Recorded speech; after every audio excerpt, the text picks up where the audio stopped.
Hey guys, welcome to today's webinar. I really appreciate you taking the time out to join us in today's session.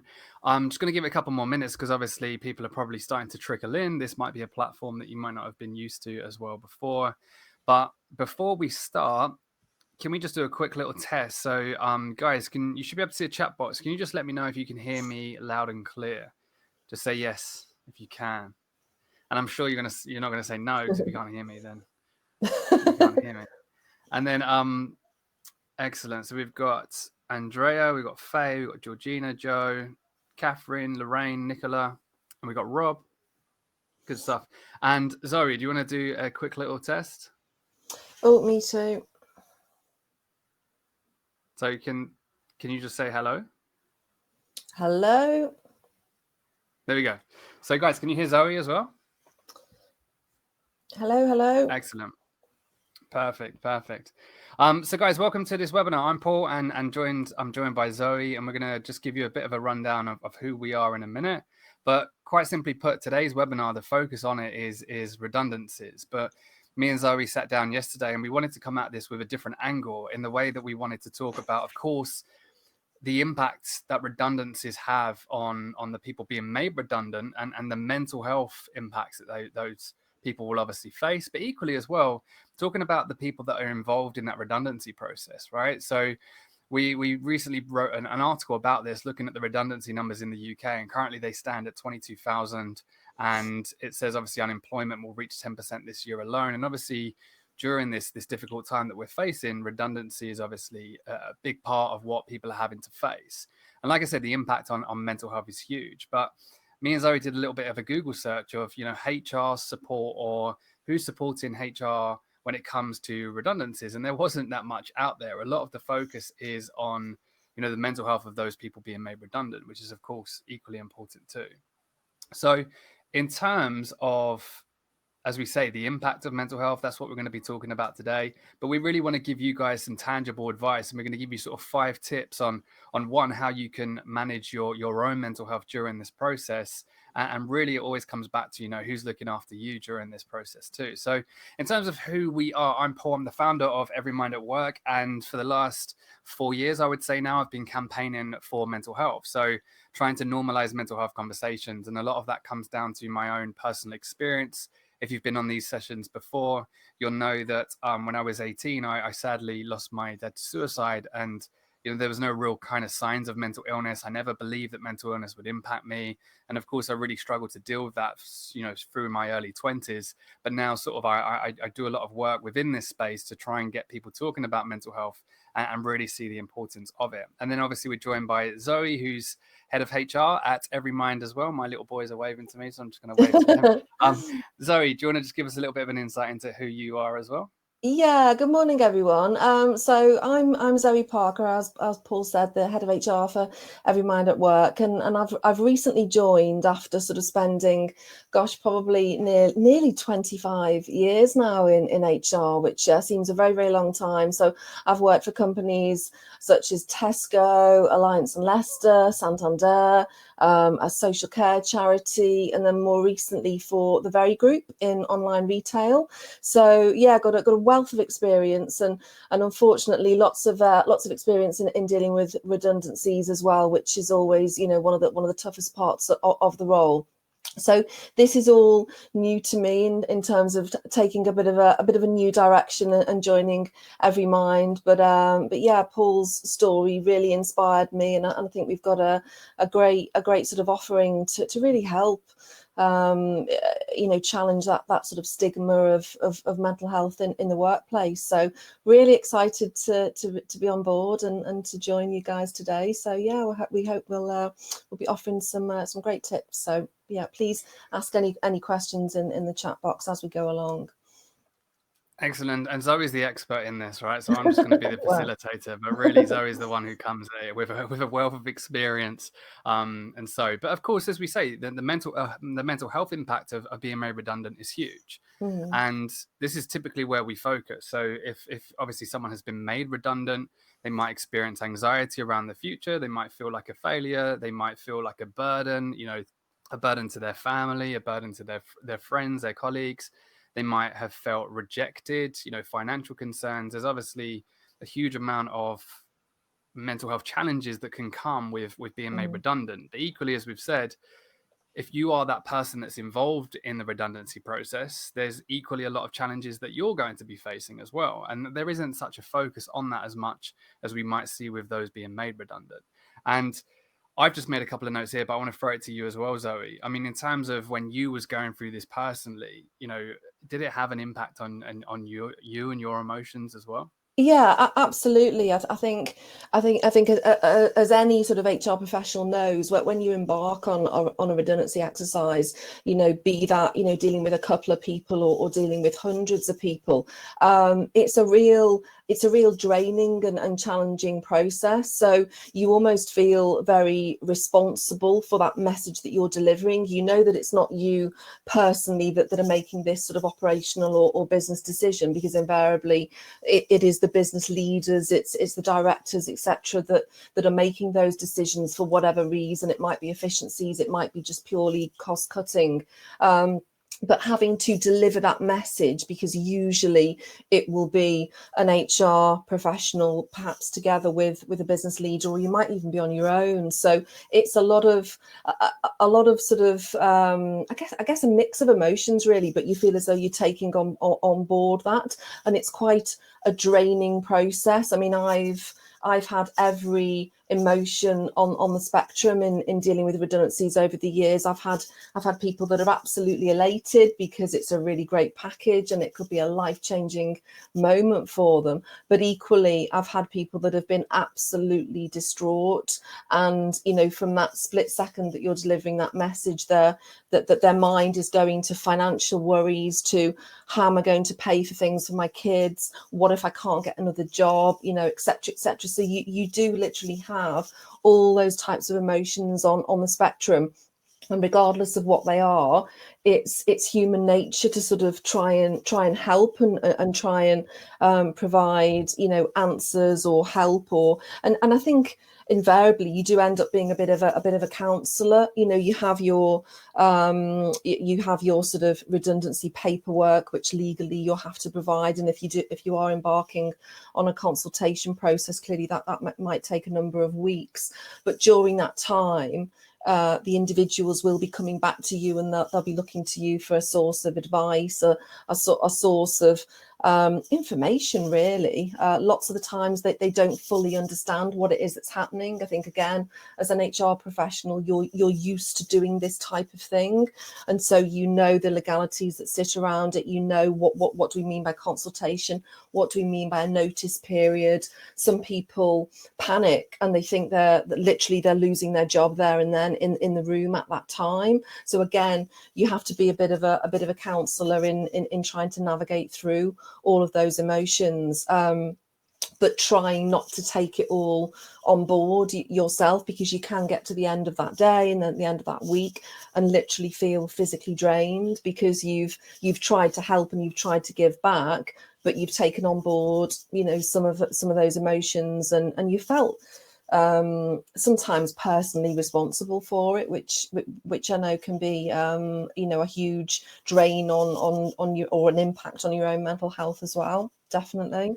I think with that as well, Zoe, it's like I always sort of share that, we all wear a mask. And when I was struggling, struggling with mental health is tiring, but struggling with mental health, pretending that you're okay, is even more exhausting. And I'm sure that if you're that person that's in that situation and you're about to go through that process of walking through someone, going through the redundancy process, you have to put that mask on, right? Because almost in a way, you're telling yourself that I can't be vulnerable here. I can't show that I'm struggling as well. I've got to be this sort of, I've got to wear this mask and show them that I'm okay, which adds to the exhaustion as well, I'm guessing too, right? It does, and you don't know what you're walking into. So again, if you're dealing with a redundancy program that may be affecting hundreds of people, which clearly in some sort of big organizations that can be the norm, you'll often have union involvement as well, and clearly the unions are there to support their paying members. So the unions are not going to almost like let you off easily. If there's something that they can push for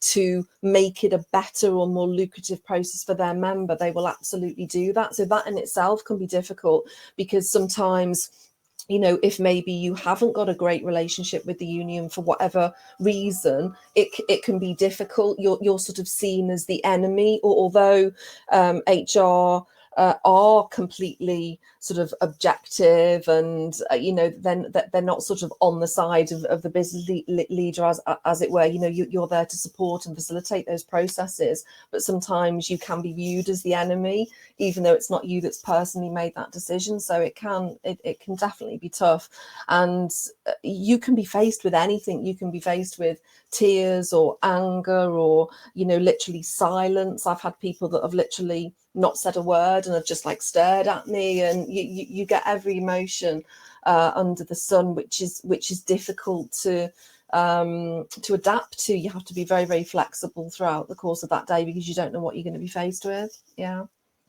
So I think on that note, as we say, guys, and I'm sure maybe some of you can relate to that, it's for us putting on this session to try and give you some sort of tips to help you support your own mental health during the redundancy process. And as Zoe's probably alluded to as well from our own personal experience, it's that almost long-term emotional impact as well that you can obviously face. So we kind of sat down together and thought about, you know, here's some 5 tips that you might want to obviously take away.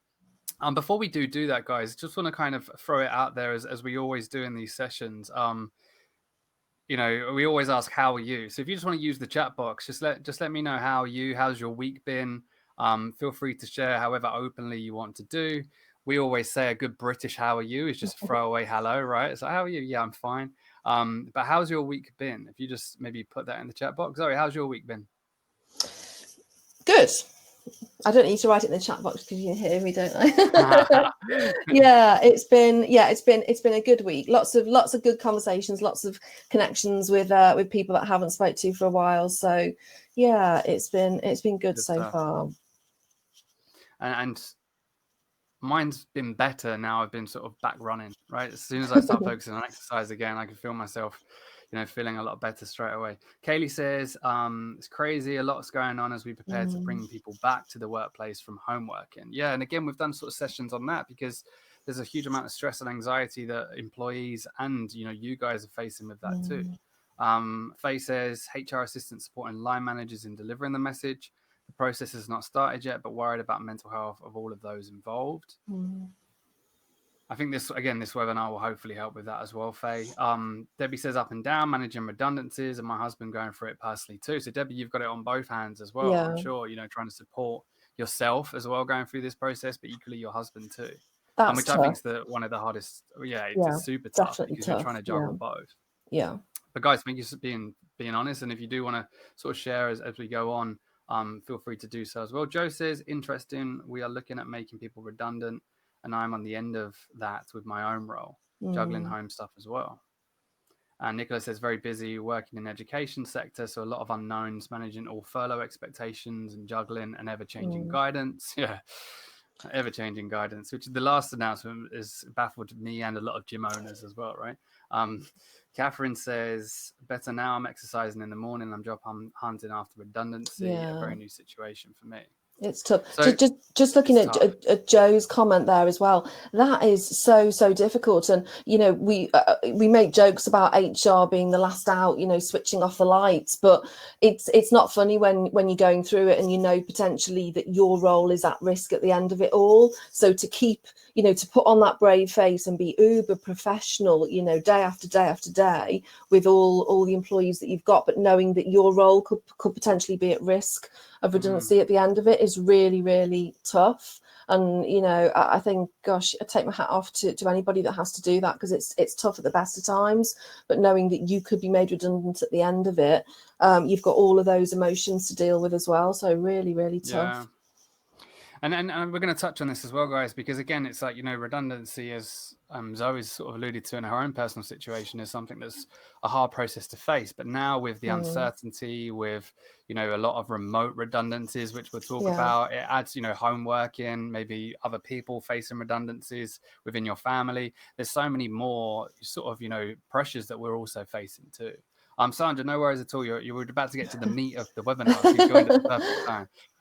So in terms of the 5 tips, this is going to be more of a discussion again, and you know, feel free to chime in, and you might want to use the chat box to do that as well. But for us, the first tip is to really understand how they might be feeling, and the only way that I can obviously share from my own personal experience, and Zoe will share too, is when I started to understand mental health and depression a lot more, then I could start to help other people with it. But when I had that lack of understanding of what my dad faced, what other people faced, I found it quite difficult. So I'm sure in this situation, if you can maybe understand their responses, how they might feel up front, then that might make you feel a little bit more prepared going into the process. And Zoe, what would you say on this point as well?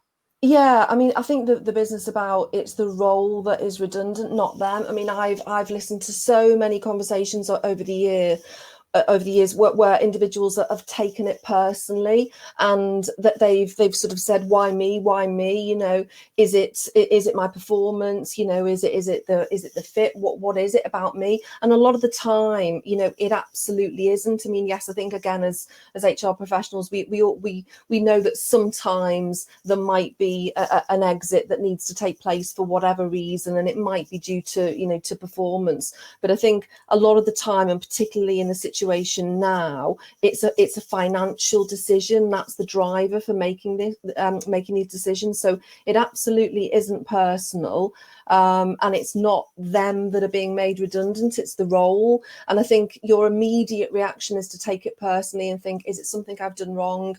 You know, does my manager not like me? Have I upset somebody? You know, have I been blacklisted? What is it? And your mind goes into overdrive thinking, gosh, it's me, which in turn makes your confidence dip. You think, well, if this company doesn't think I'm worth keeping, then I may not have success with another company. And you literally go into that sort of catastrophizing mode whereby one negative thought leads to another. So I think that's so important that, you know, and if that is the situation where it's just a general cost-cutting exercise, I always make a point of telling them that, you know, this isn't personal, it's absolutely a business decision. You know, lots of other people are being affected by it, and it doesn't mean that their skills or their experience are any less worthy than they were the day before. It's just unfortunately something that, you know, that happens within companies. Yeah, it's a tough one though.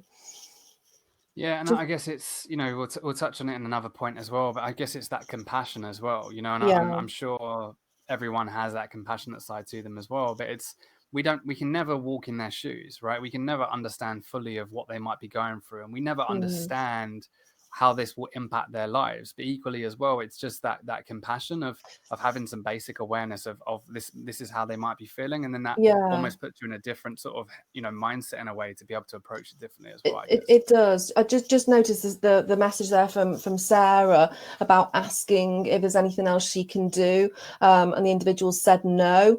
I mean, you could carry on and on and on, Sarah, couldn't you? So I think at some point, you know, you'll get a gut feeling for, have I helped this individual as much as I possibly can? I mean, for me personally, you know, if I'm going through these consultation meetings, I just try and make sure that they understand everything. There's a lot of individuals that just don't understand the process. They don't understand that there's, you know, they're not being made redundant with immediate effect. There is a consultation process. There is invariably a notice period as well, and it's not all happening from day one, and there are sort of alternatives. But I think to your point, if you've asked the person and they've said no, you could maybe ask one more time in a week or so, or, you know, on the grounds of just following up from the conversation that we had a week ago. I know you said that there wasn't anything else, but after you've reflected on it, are there any other questions that you might have, or anything that I could help with? I would just maybe leave a little bit of a gap for them to. I think that reflection time is so important. You're in shock. If literally you're taken into an office and this is the first you've heard of these redundancies, literally out of the blue, you go into shock mode. And a lot of the time, I have individuals sitting there and they literally can't think straight. And I ask them if they have any questions, and they're in shock, and they don't, and they're a little bit numb from it all. So I let them go away and make sure they've got all the documentation with them. I normally do Q&As. You know, if Q&As can be put together, that's a massive help. Literally just walking through the steps of what's going to happen and typical questions that they might have. So I always try and leave them armed with a good set of Q&As if that's possible. But then follow up. You know, they take it home, they reflect on it, and then be that in a few days or a week, maybe just to check in to see, now that you've had time to reflect on it, is there anything that you want to talk to me about? Is there anything that's unclear? And that checking in, I think, is all you can do. You can't keep on doing it forever. It's not possible. But a couple of times, definitely, I'd say would be beneficial.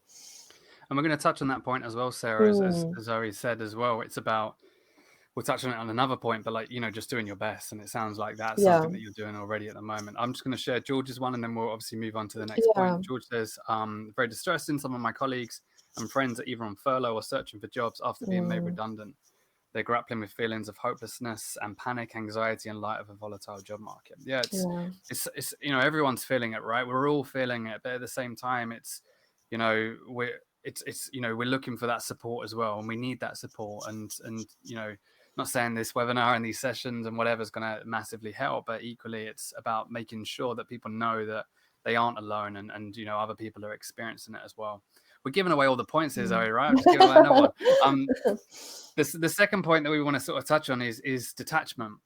And when it comes to detachment, you know, I wanted to share this quote and it's, detachment doesn't mean not caring. It's taking care of yourself first and letting others take responsibility without trying to save or punish them.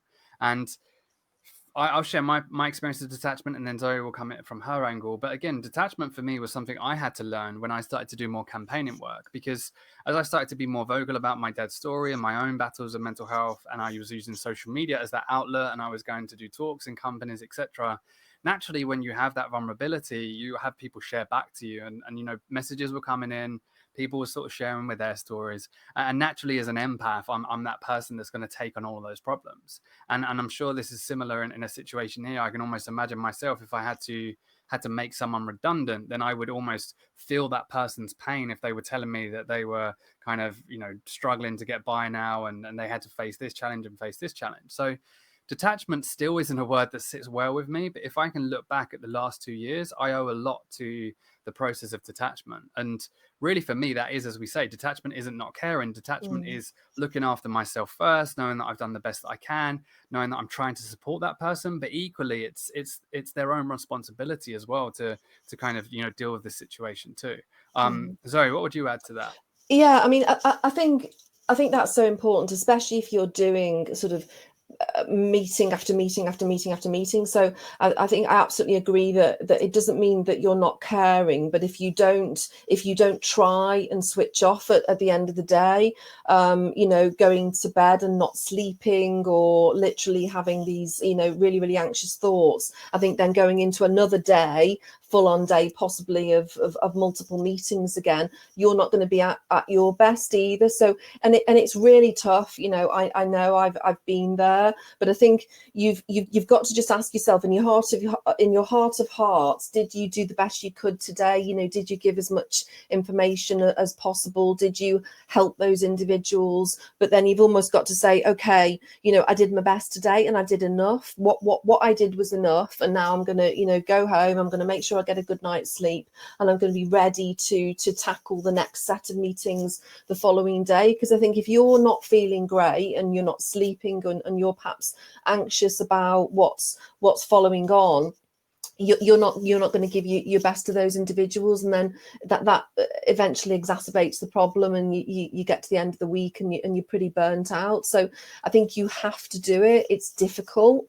And absolutely, you'll go home and you might think, God, you know, some of those meetings that I had today were really, really tough, and some of them that perhaps will either resonate with you or will really stick with you because they were so tough or the individual was so upset. It's hard to switch off, but I think if you've given empathy on the day, if you've given all the information that you could give, and they know that you're there, you've said to them, please come back to me if there's anything that you don't understand or I can help you, and you've got that sort of support mechanism in place, I think that's the best that you can do. And particularly doing this remotely, this is new for everyone. I suspect that most HR professionals have not conducted remote consultations. It's just something that we would never normally see as best practice. So to have to do this all remotely, you've got an added layer of complexity and possibly anxiety and, gosh, am I going to do this right? Is the technology going to work? And all of those are added difficulties that ordinarily you wouldn't be facing going through a consultation. So it's tough, and I guess I'd say, don't beat yourself up about it, because I guarantee you'll be doing the best you can under really difficult circumstances that ordinarily would probably be office based. Yeah, and I think Kaylee's said here, detachment is one of the hardest things to learn, but it's absolutely vital if you're going to speak out about social issues and face into tough topics. And as you say, detachment is so hard to learn, and I think a lot of it comes with experience, I'm guessing, and time, and learning that detachment sort of element too as well. Just seeing, here we go. This is look at this. It looks like I've had this prepared, right? But this is a really good book. Let Go Now, Embracing Detachment. I've been reading it for the last, I'd say, year on and off. And for me, this has helped a lot, setting boundaries, because again, like if you don't have that detachment, I'm always worried about other people, and it's exhausting, right? So completely agree with you there, Kaylee. Andrea says, agree with you, detachment is so important. I help organizations understand suicide intervention, and very often, if not always, we'll get people stay behind after the sessions to talk about it. I need to be careful to not take it all on myself, as then I couldn't get up tomorrow and help the next group. Exactly, Andrea. I can personally relate to that a lot as well. So the third tip is again, doing your best when it comes to remote redundancies. So Zoe said to me yesterday when we was discussing, she said, everyone says, right, the best way to make someone redundant is face to face. Is that what they say? Well, I think that would be deemed as best practice. I think I would suspect not texting them, right? that any HR professional would say that if at all possible, best practice would be to do it face to face.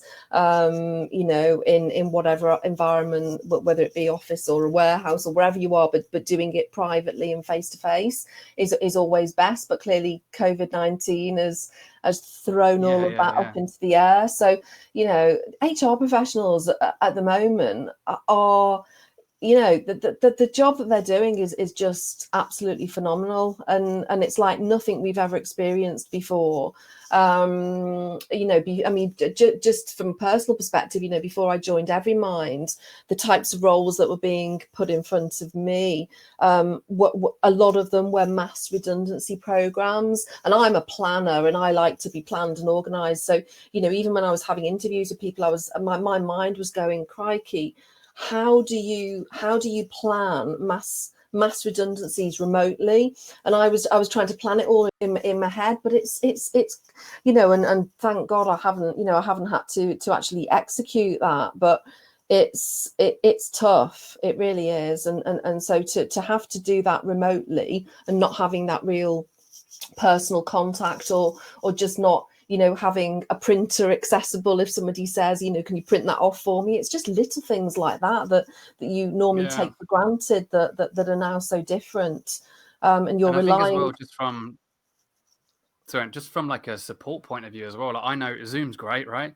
But with Zoom, if there's like a little bit of lag, and you can't really kind of, it's not as personal as it being face to face, and I'm sure that has a massive kind of impact on the way that conversation goes as well. It must and I think them being at home as well, like if you're at home doing the redundancy, and like your kids are in another room, or your partner's in another room, but equally that person obviously being made redundant that's at home, they get told via Zoom or whatever it is, and then next room, their family's there, and now they've Yeah. got to go and tell them. So Yeah. I think it comes with a huge amount of added pressure as well. Yeah, and the logistics of setting that up is, again, particularly if you're in a larger company where you've maybe got hundreds of redundancies to make, unfortunately, just the sheer logistics of getting that set up, and say you've got union representation that needs to be brought in, and say they do want a union reps there. Again, it's the technology of getting all that set up. It's a real minefield. I take my hat off to anybody that's doing that at the moment, because I can imagine it must be really, really difficult. Definitely. Yeah. And I think this as well comes back to that whole, Mental Health Awareness Week this year was about kindness and being kind to mostly others, but equally as well is a real emphasis on being kind to yourself. Being Yeah. kind to yourself and knowing that, again, as we keep saying, it's you're doing your best. You're doing your Yeah. best. That's all you can really do. And Yeah. it's And never going to be a perfect process, I'm guessing, no, it Zoe. Like, you won't. think that, oh, I've planned it all out, and then something happens, Yeah. and it's And it never is. And I personally, I'm a bit of a worrier.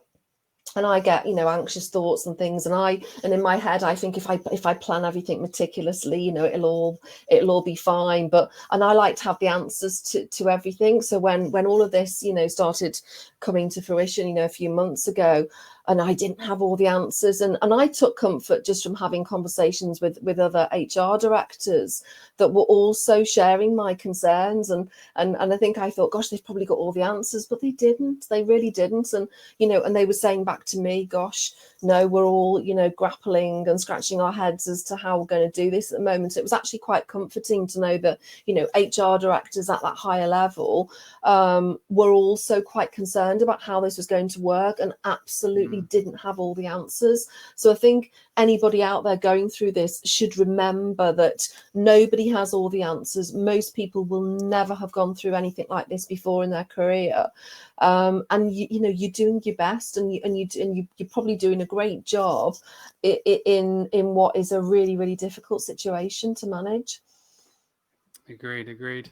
And I think this comes on nicely to number 4 as well, which comes back to, again, looking after yourself. And again, finding what works for you, proactively taking time to look after yourself. And again, I think, as Andrea said, and as Zoe's kind of said, and everyone said, it's you have to get yourself in a good place mentally when you're going through this process. So what are you personally doing to look after yourself? So Zoe, during this time, I mean, answer as honestly as you can. What did you do really to kind of look after your mental health during redundancy processes? So I'm probably like a really bad example, because I'm not very good at putting myself first, and things slipped. I mean, normally I like running, and I like painting and being crafty and sort of doing textiles and stuff like that. But I did put that to one side, and if I've when I've been involved in large scale processes, which I know are going to be quite intense for a number of weeks, I've been terrible at making sure I prioritize my own self-care. I had quite a long commute with my previous role. So invariably I'd be back late, and then literally I'd sort of be having my tea and jumping in the shower and then going to bed or whatever, which is not good. So something I had to really, really work hard on is making that time to make sure I could still go running, make sure I could maybe do a bit of painting or whatever at the weekend. But it was a real discipline that I had to push myself. And a lot of the time I didn't do it. I'll be perfectly honest. But I think I suffered eventually. I think doing that week after week after week after week, and you do eventually sort of burn yourself out a bit. So I definitely advocate looking after yourself first, particularly if you're talking to dozens of people, and they're going to be looking to you for that support. If you're not in the best frame of mind, then you're not going to be able to give really great support to them either. It's hard though. Yeah, and I think I can relate to that, because it's, as you say, it's that constant reminder that I have to do something today for me. Because if you're busy at work, if you've just had a baby, if you've got this redundancy process going on, everything lingering on your mind, you do become second priority. And and it's that forcing yourself to do it. And I think a lot of this comes from the way we've currently looked at mental health, and that conditioning, as I always say, that we're almost conditioned that self-care is a luxury, self-care is not a priority. And even like this morning, it got to 9 o'clock, I'd just finished some work, I'd spent some time with the kids, and then my mind's naturally like, you've got so much work to do, don't go for that run, don't go for that run, don't go for that run. But just kind of almost pushing yourself to just go for half an hour run, or half an hour for yourself, or whatever helps your mental health individually, I think is so key. Because as soon as I did that, I now sat down and I feel in a better headspace to talk about my dad briefly, take this webinar on, and I've got to do another webinar later where I again talk about my dad. So it's so important, I think, to look after yourself and almost put yourself first, which is very difficult, I'm sure, for many people to do as well. Yeah. Joe says, I think most HR people are like Zoe during this time, but we should make that time for yourself. Yeah. And it's almost you just get on with it, right? You almost just get on with it, and it just ticks by. And so it really is that emphasis, as Zoe said, of just trying to do something for your mental health. Yeah, I think that's saying that I haven't got time. It's such an easy sort of sentence or excuse to sort of say, isn't it? But because there's always, and I think particularly at a time like this, there is always going to be something that an HR person has on their to-do list, always. And so that to-do list will never go to zero. So I think knowing that, and almost like accepting that it's okay to stop for a little bit, because your to-do list will never get, I suspect, will never get down to zero. Exactly. Yeah. And it could be so small, right? It could be just 10 minutes in the morning, 15 minutes in the morning, half an hour at lunch, whatever. It's just taking that step away. And I think it obviously puts you in a sort of fresher mind as well. And then the final point is surrounding yourself with the right people. And again, we've kind of spoken about this briefly. I think it's even more difficult during this time. Again, when me and Zoe come up with this point, Zoe, you was talking about when you go through this process, normally you're surrounded by people that are going through it with you. And that almost has that community element where you don't feel as alone. But during this time, you haven't got that community element. Texting a colleague or having a Zoom call with a colleague isn't the same as being in that sort of same environment as well. And it's tough, and like, especially if you are in an office environment or even an open plan environment, you'll often have people that are going in for their meeting, and they're being told about the being put at risk of redundancy, etc. But you can almost pick up on the body language of your colleagues, and you're going back into the office, or you might be going home to take some time to reflect. But there's almost like your colleagues get it, and they can either see the look on your face, and they're not stupid. And even though things are meant to be confidential, people aren't stupid, and they know what's going on, and they might have heard an announcement about a redundancy program. So it doesn't take a genius to work out what has happened, but just having that network and having your colleagues around you just to say, they told me this, what did they tell you, or do you understand this bit? Or it's so much more difficult when you're at home, and you're almost, and I suspect there'd be a lot of people that might be even quite frightened to be texting their friends, because they think, gosh, is it confidential? Am I not meant to tell anybody about it? And there's all those anxieties as well, and you haven't got that support network around you in the office that you'd normally have. So I think it does add another layer of difficulty onto what is already a really tough process to be going through. Yeah, and I think again, I can only imagine.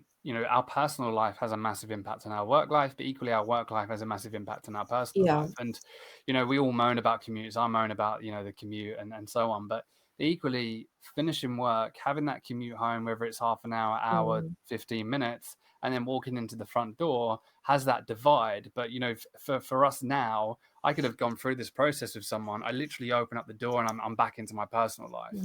And as we sort of alluded to as well, it's surrounding yourself with the right people. And even sort of from this webinar of 14 people on it, I'm sure there's lots of people that can relate to what we're saying and what other people are saying. So even just this one sort of webinar shows that you're not alone. And equally as well, we were sort of talking about it yesterday, Zoe, as well, that sometimes you want those people that understand, those people that know about the situations that you're going through, but equally you want the people that don't know, and they're just the ones Yeah, that want to have the conversations around, whatever you normally talk about with friends or yeah, family.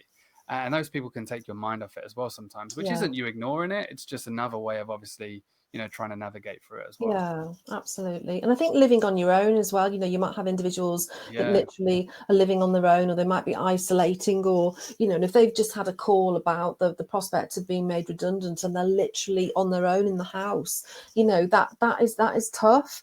And again, you almost need to over index, I would have thought, on those conversations around the support mechanism that might be in place, because if they are on their own, those conversations that they'd normally be having with their work colleagues just aren't necessarily going to happen. And we don't know what's going on behind closed doors. I mean, you hear these awful stories about, domestic abuse and all things like that, and you never know what's going on behind closed doors. So I think it's all the more important to to make sure you're very clear about what support is there for those individuals, so that when you finish that phone call, they don't just that they're not sort of left sat there in shock thinking, oh my god, I don't know what to do, and panic starts to set in. Yeah. But tough The remotely, community very is tough. community is so important, right? Like Yeah. having that community for them, community for Mm, you. Um, there's lots of sort of studies that show the impact of lack of community on mental health, and as we yeah. say, it's surrounding yourself with the right people, but equally the people that are going through that redundancy, Mm, have they got the people around them in place, or is the yeah. business providing anything for them, to making sure that they're okay too. I'm just going to read out Yeah. a couple of the comments. Joe says, I think most HR people are like Zoe during this time, but we should make that time for yourself. Yeah, just kind of like get on with it. But of course, if you can just carve out 10, 15 minutes of your Mm, day, I think it will help.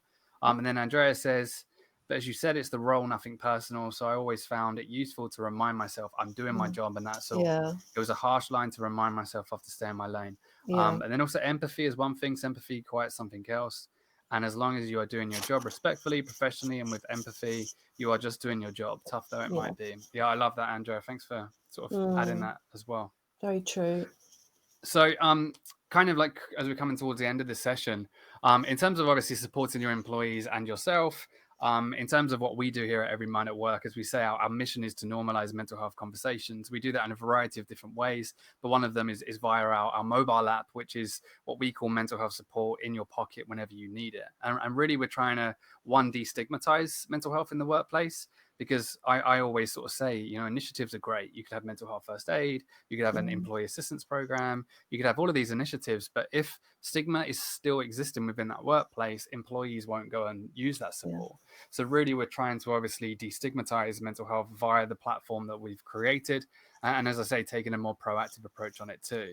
And I'm not going to obviously, show you the whole thing right here, but I kind of just want to show you an oversight of it.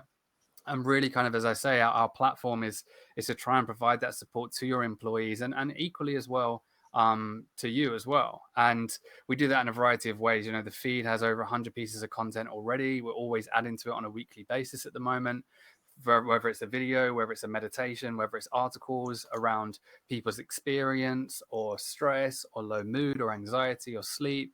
We're always looking at what's happening right now and adding content to it, because for us, education is such a big part of trying to, as we say, destigmatize mental health. The app Mm, is completely customizable to your organization. We also as well equally provide 24/7 support within the app, via some of our partners. But equally as well, we can embed all of those existing initiatives that you mm, have into our platform too.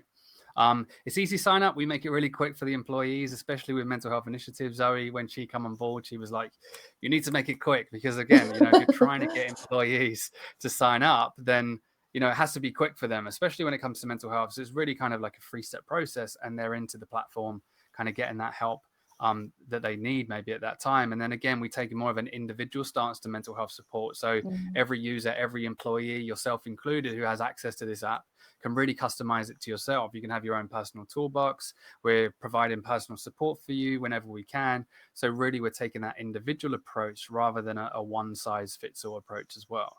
So like I say, completely tailored support to every single user that uses it. I know I've gone through that really quick, but I just want to sort of put that out there, because if you guys want a personal demo that I can jump on and show you the app in action on my phone, all you need to do, and I'm just going to put the link in here as well, is head over to everyminutwork.com/inquire. And we're also offering 6 months free with no obligation to continue during this time.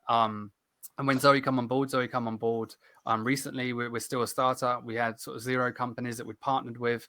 We're now approaching 100 businesses that we've now partnered with in the last couple of months, because we think that, during this time, our platform is something that we can really offer to businesses and their employees as well. Yeah, and I think it's worth saying, Paul, because it's quite fitting talking about redundancies. I've been having a lot of conversations with HRDs about how this could benefit, just as part of an outplacement support program as well. I know sometimes that outplacement support is more at an executive level, but again, with my HR hat on and sort of thinking about union consultation, and I've been in many a meeting where unions have said to me, "What are you doing for our members during this difficult time? How are you supporting them with outplacement? How are you giving them sort of either the tools or the wellbeing support to really get through this period?" And although this isn't something that could be deemed as a training package, clearly it's not. It's a support tool, but equally, I think there's a lot of merit in using something like this for going through a consultation period, just checking in with them and making sure that they're okay. And again, it's something that could stay on sort of post somebody leaving the organization. I guess that's a company decision. I know that sometimes companies do make the decision to let employees retain some of their benefits for a period of time. So again, it could be maybe for 6 months after employment or something like that. But I definitely think there's something in this being used as part of an outplacement program, and not just sort of seen as an EAP tool or even a standalone tool.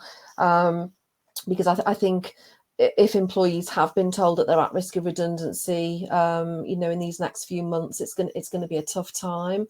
And I think mental well-being and that focus will be more important than ever before, really. So just something to consider if your companies are going through that at the moment. Yeah, and equally as well, if you are interested, we know that time's a big concern at the moment. And again, what we've tried to do is take a lot of that work off your hands. So obviously, we customize the app for you. We set it up for you. We kind of, share the comms. So it kind of makes that part of it very easy for you as well. And equally as well, a big challenge that obviously we sometimes get back is obviously what's the price after the 6 months. And from Zoe's experience, our pricing is extremely, extremely affordable. Very. Because again, it's a commercial business, of course, but equally we're a passionate team around mental health, and I share my personal experience. So really, it's something that we want to get into as many sort of pockets and as many hands as possible. So if you did want any more information on that, as we say, just head over to that link, everyminutwork.com/inquire, and I'd happy to jump on a quick call with you and just kind of let you know how it might benefit you and what you're experiencing as well. Joe's actually said we've just signed up for this and it looks great. I got it on my phone this morning. So Joe, thanks for that. Definitely let me know your thoughts as well.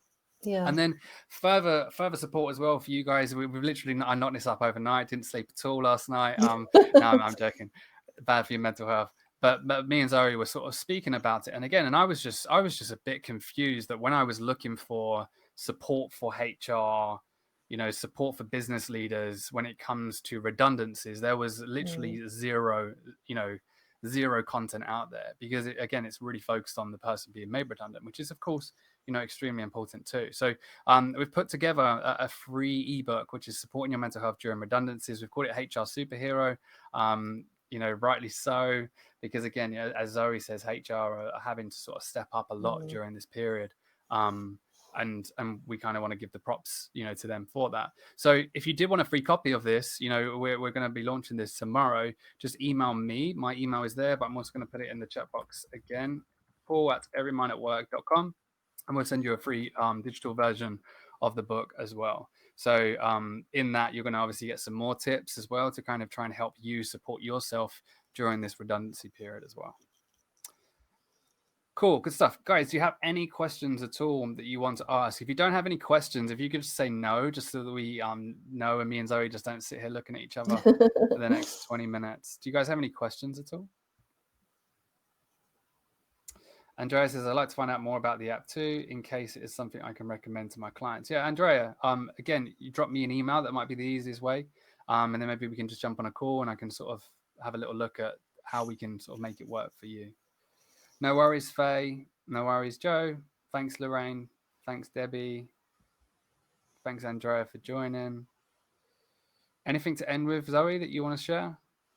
No, I just, yeah, I think if anybody does have anything, any sort of burning topics or anything that they think, would be helpful, then by all means let us know. Obviously, you know that we're doing these sessions on a weekly basis, and if something does spring to mind, I mean, with me being in HR for so long, many of my friends are HR professionals too, so I'm sort of having conversations around what would be helpful and trying to to get their opinion. So equally, if you guys have anything, then absolutely let us know. I know there's a real push for getting people back into the office, and a lot of my friends are saying they're grappling at the moment with what do they do for people that are just refusing to go back into the office. And so I can imagine that you've got all manner of issues that you're dealing with at the moment, but if we can help in any way, then please let us know, sort of topic wise, and we'll be happy to have a look at that. And sorry, for your first webinar, you were very, very good. Much Oh. better than my first webinar. So no, I really appreciate you joining me today. So thank you, Andrea, Beth, Debbie, Faye, George, Georgina, Joe, Catherine, another Catherine, Miller, Lorraine, Nicola, Rob, Sandra, and Sarah Jane. Thank you guys so much for taking time out of your busy day and joining us for today's session. Looking forward to hearing from you and speak soon. Thanks, Zoe. Thanks, guys. Bye now.